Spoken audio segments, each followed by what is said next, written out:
Sobat pemirsa, kembali lagi dengan genre film. Film kali ini bergenre action dan kriminal dan beranting 6,6 di IMDb. Langsung saja kita dengar sama-sama alur ceritanya. Pada awal film memperlihatkan Kwon Dong-chul dan Jong Sik memulai hari mereka dengan sibuk memasok ikan pada para pedagang di pasar. Selesai dari sana, dia ditawari investasi bisnis jual beli kepiting super oleh ketua Park yang mengenalkannya pada Sun Jo. Dong-chul dijanjikan keuntungan besar dalam 3 bulan. Melihat prospek yang bagus serta harapan untuk hidup lebih baik, Dong-chul menyerahkan sejumlah uang.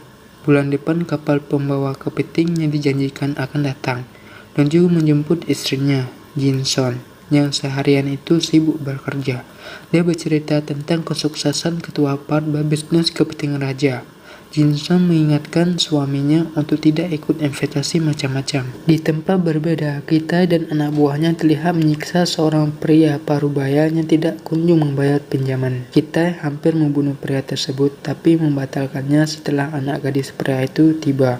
Kita lalu membawanya dengan paksa. Di jalan, mobil tanpa sengaja menabrak mobil yang dikendarai Dong-chul.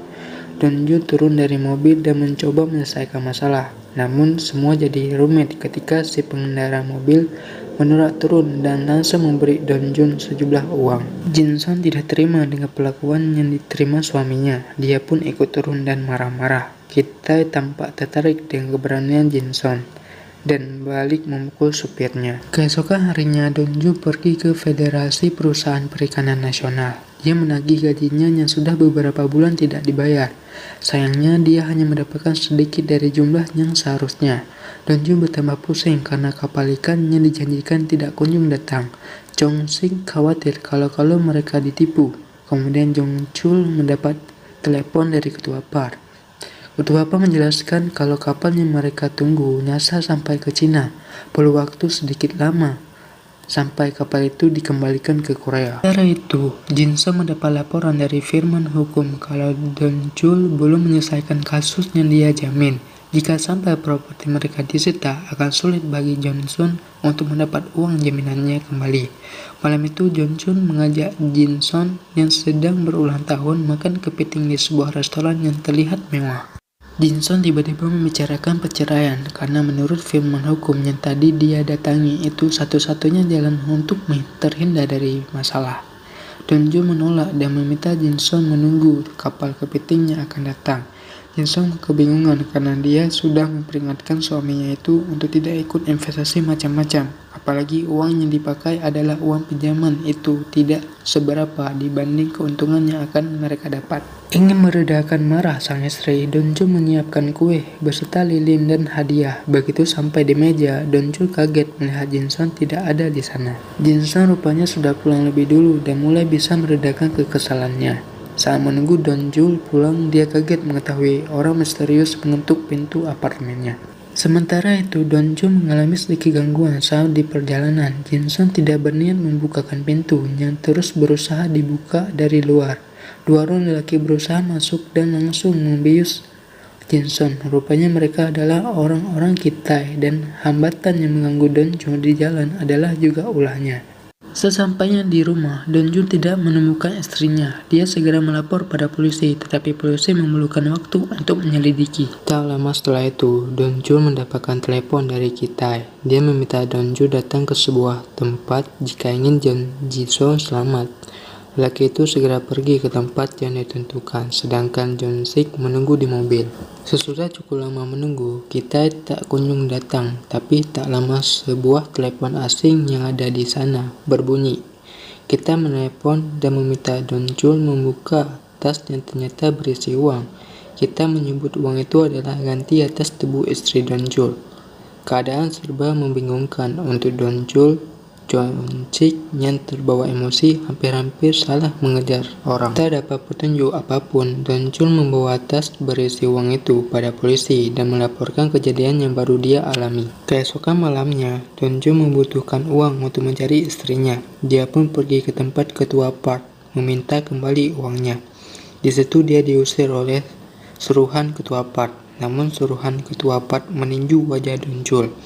Disitulah Dong-chul menghajar 3 pria anak buah ketua Part, dan ketua Part langsung memberikan uangnya. Donjul dan Jong-sik pergi ke tempat orang yang bisa menemukan istrinya. Pria ini jago dalam penyamaran. Pencarian pun dimulai dari CCTV tempat yang ditaruhnya tas uang itu dan melacak BL mobil tersangka itu. Ketika Donjul mau mengambil mobilnya, dia melihat pria dengan mobil yang diturunkan wanita-wanita. Dia melihat di dalam mobil itu ada kartu restoran belutnya. Waktu itu kita memberikan tas uang itu ke Donjul. Donjul mengingat kembali saat mobilnya dihalangi oleh prianya. Ketika itu dia mau pulang ke rumah. Donjul mengetuk pintu kaca mobil pria itu, dan saat melihat Donjul, pria itu kaget. Dia mengunci pintu dan menyalakan mobilnya. Di situ Donjul memecahkan kaca mobil, namun pria itu berhasil kabur. Keesokan harinya, Donjul dan Jong-sik menemui pria yang baru saja kehilangan istrinya. Pria tersebut menceritakan kepada mereka bahwa ia diculik oleh Ki-tae dan memberikan sejumlah uang untuk menjual istrinya ke dia. Dan di situ Donjul dikasih map dan kartu kantor penjahat itu. Donjul pun ke kantor mereka dan menghajar mereka, namun kita tidak di sana. Kita cuma melihat mereka lewat CCTV di kantor tersebut.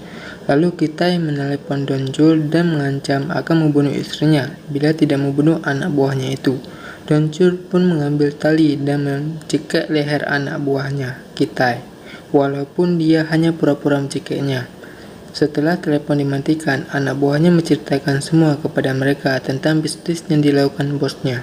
Di sisi lain, Jin-soo dan temannya mau melarikan diri di gedung mereka ditahan tersebut. Jin-soo berhasil melarikan diri lewat jendela, namun ketika temannya mau melarikan diri, pengawal Ki-tae datang. Jin-soo berhasil memberhentikan mobil untuk mengantarkannya ke kantor polisi. Tidak jauh dari kantor polisi, ada hambatan di jalan. Terpaksa Jin-soo harus keluar dari mobil dan berlari. Jin-soo hampir sampai ke kantor polisi, tapi sayangnya mobil Ki-tae menghadangnya dan membawa masuk Jin-soo ke dalam mobil. Sementara itu, Donjul sampai ke markas para penjahat tempat disekapnya wanita-wanita yang ingin mereka jual ke luar negeri. Donjul menghajar mereka semua, sedangkan Jong-sik dan pria yang pandai menyamar menghajar para penjahat yang mau membawa wanita-wanita pergi dari gedung itu. Para wanita-wanita berhasil diselamatkan. Polisi pun datang ke gedung tersebut. Donjul melihat tidak ada istrinya di gedung tersebut, sehingga ia keluar ke halaman gedung tersebut. Namun saat hendak keluar dari halaman gedung, ia berpapasan dengan sebuah mobil di depannya.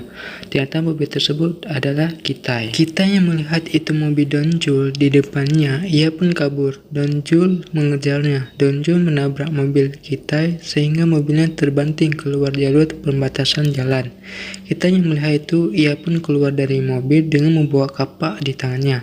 Ia mengkapak mobil Donjul, namun sayangnya ia dihajar sama Donjul sampai babak belur sehingga Ki-tae pingsan. Lalu Donjul menyelamatkan istrinya yang berada di dalam mobil Ki-tae. Mereka saling berpelukan. Polisi pun sampai ke lokasi mereka. Setelah permasalahan mereka selesai, kapal kepiting raja yang tersasar di Cina sudah bisa berlayar sampai ke tempat Donjul.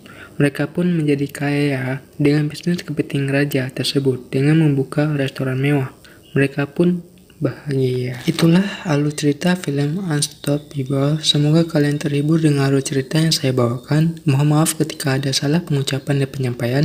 Sekian dari Genre Film. Sampai jumpa di video berikutnya.